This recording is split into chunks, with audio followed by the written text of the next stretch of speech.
Welcome to T ten special focus. నేను మీ సాయిశ్రీ. ప్రభుత్వ ప్రైవేట్ పాఠశాలల్లో బోధిస్తున్న ఉపాధ్యాయుల లెక్క తేల్చాల్సిందిగా విద్యాశాఖ డీఈఓలను ఆదేశించింది. కానీ ఇప్పటికీ ఆ లెక్క కొలిక్కి రావడం లేదు. ఇంతకీ ఈ సమస్య గల సాఫ్ట్ కారణం ఏంటో తెలుసుకోవాలంటే ఈ స్టోరీ చూడాల్సిందే. Watch the story.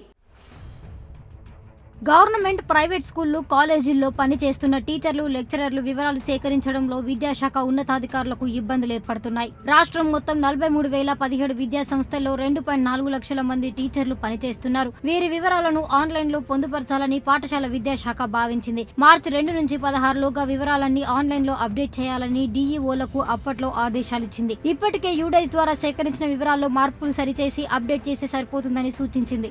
అయితే నిర్ణీత సమయం నాటికి కేవలం 1.9 లక్షల టీచర్ల వివరాలే అప్డేట్ అయ్యాయి. అంటే సగం మంది వివరాలు కూడా రాలేదన్నమాట.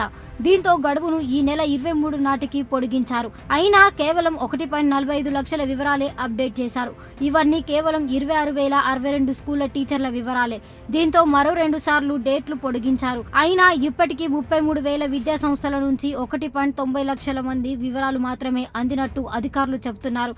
అయితే వీటిలో గవర్నమెంట్ టీచర్ల వివరాలే ఎక్కువున్నాయి. ప్రైవేట్ టీచర్ల వివరాలు ఇవ్వడంలో యాజమాన్యాలు నిర్లక్ష్యం వహిస్తున్నాయని విద్యాశాఖ ఉన్నతాధికారులు చెబుతున్నారు. ఈ నెల 23 లోగా టీచర్ల వివరాలను అప్డేట్ చేయాలని మరోసారి డీఈఓలకు ఆదేశించారు. టీచర్ల డేటాను అప్డేట్ చేయడంలో టెక్నికల్ సమస్యలు ఎదురవుతున్నాయని, రాష్ట్రంలో కొత్త జిల్లాలు, మండలాలు ఏర్పడ్డాయి.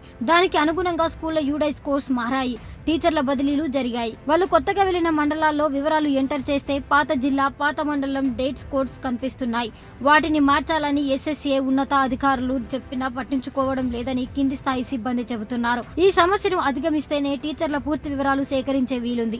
అయితే ఈ సమస్య కొంత తీరిందని, ప్రభుత్వ లోకల్ స్కూళ్లలో దాదాపు టీచర్ల వివరాలు సేకరించినట్టు అధికారులు చెబుతున్నారు. ఇది ఇవాళ T ten special focus. Keep watching T ten. ఈ వీడియో మీకు నచ్చినట్లయితే లైక్ చేయండి, షేర్ చేయండి. ఇలాంటి మరిన్ని అప్డేట్స్ కోసం మన ఛానల్ని సబ్స్క్రైబ్ చేసి కింద కనిపిస్తున్న బెల్ బటన్ని క్లిక్ చేయండి.